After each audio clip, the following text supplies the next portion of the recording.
పన్నెండవ జనసేన ఆవిర్భావ దినోత్సవ శుభాకాంక్షలు తెలియజేస్తున్నాను. అంటే కొంచెం 2 minutes ఎక్స్ట్రా ఉంటుంది తాతారావు గారు, కొంచెం నన్ను అలౌ చేయండి. 2 నిమిషాలంటే కొంచెం కష్టం. సో కొన్ని సందర్భాల్లో మాట్లాడటం మాటలు కరువు అవుతాయి, ఏం మాట్లాడాలో అర్థం కాదు. ఎందుకంటే ఒక సంవత్సరం దాదాపు 9 నెలలు 10 నెలల క్రితం మనం అధికారంలో లేవు. అప్పుడు మనకి ఎలాంటి విషయాన్నైనా ఏ విషయాన్నైనా తీవ్రంగా మాట్లాడగలిగేటువంటి శక్తి ఉంది. కానీ ఇప్పుడు అధికారం వచ్చిన తర్వాత మనం ఒళ్ళు దగ్గర పెట్టుకొని చాలా కేర్ఫుల్గా ఉండాలి. అలా ఒళ్ళు దగ్గర పెట్టుకోకుండా నోటికొచ్చినట్లు మాట్లాడితే ఏం జరుగుతుందో మనందరం కళ్ళారా చూస్తున్నాం. ఇవాళ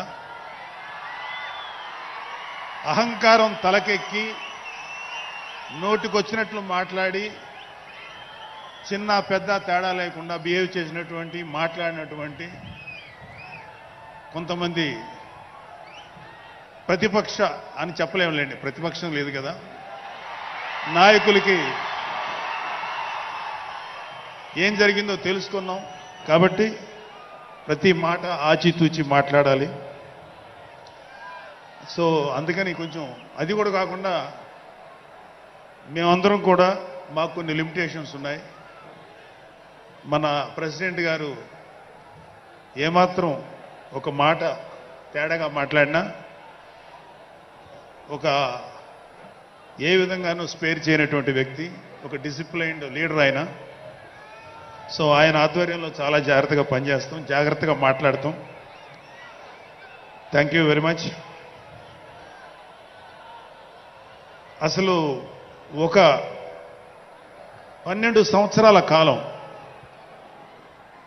అంటే మన హిందూ సాంప్రదాయంలో 12 సంవత్సరాలకి ఒక ప్రత్యేకత ఉంది. మన కృష్ణ గోదావరి లాంటి నదులకి పుష్కరాలు జరుగుతుంటాయి, చాలా పవిత్రమైన రోజులు అవి. అలాగా మిగతా అన్ని ఆవిర్భావ సభలు ఒక ఎత్తు అయితే ఈ 12వ ఆవిర్భావ సభ ఒక నదికి వచ్చిన పుష్కరాలు ఎంత పవిత్రమైనయో అంత గొప్ప రోజు ఈరోజు. సో ఈ అవకాశం మనకి ఇచ్చినటువంటి పవన్ కళ్యాణ్ గారికి మనం అందరం సదా కృతజ్ఞులై ఉండాలి. ఇప్పుడు పవన్ కళ్యాణ్ గారు ఆయన సాధించినటువంటి సక్సెస్, ఆయన సాధించినటువంటి విజయం మనం ప్రత్యేకంగా చెప్పుకోకర్లా. 100కి 100% స్ట్రైక్ రేట్ తోటి ఆయన విజయాన్ని, అద్భుతమైన విజయాన్ని సాధించడంతో పాటు అటు రాష్ట్రంలోనూ దేశంలోనూ ప్రభుత్వాలు నిలబెట్టడానికి ఒక వెన్నెముగ్గా నిలిచారు. సో ఆయన గురించి ప్రత్యేకంగా ఏమీ మాట్లాడక్కర్లేదు, ఎందుకంటే చాలా మంది చాలాసార్లు మాట్లాడుతున్నారు. మనం తెల్లారులేస్తే టీవీల్లో అన్ని చోట్ల చూస్తున్నాం. ఆయన తీసుకున్నటువంటి Panchayati Raj, water works, forest department ఎంత ఎఫిషియెంట్గా పనిచేస్తున్నారో, అలాగే మన మినిస్టర్లు తీసుకున్నటువంటి ముఖ్యమైన శాఖలన్నీ కూడా ఎంత ఎఫిషియెంట్గా పనిచేస్తారో మనందరం చూస్తున్నాం. సో స్పెసిఫిక్గా కళ్యాణ్ బాబు గారు ఎంత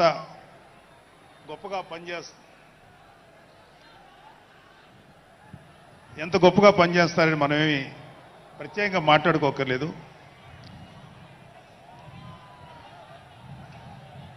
సో అయితే ఎన్ని మాట్లాడినా ఒక విషయం అయితే మనం మాట్లాడుకోవాలి. ఒక సినిమా స్క్రిప్ట్ కానీ ఒక ఉపన్యాసం కానీ దానికి కొన్ని లక్షణాలు ఉంటాయి.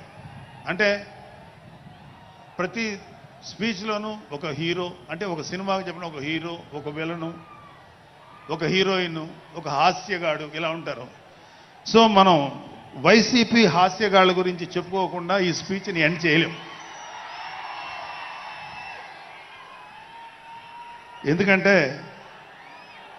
జగన్ లాంటి హాస్యనటుడు కనే కళల గురించి మీకు చెప్పాలి. ఆయన ఎలక్షన్స్ అయిపో ఒక ముందు నిద్రలోకి వెళ్ళారు ఇప్పుడు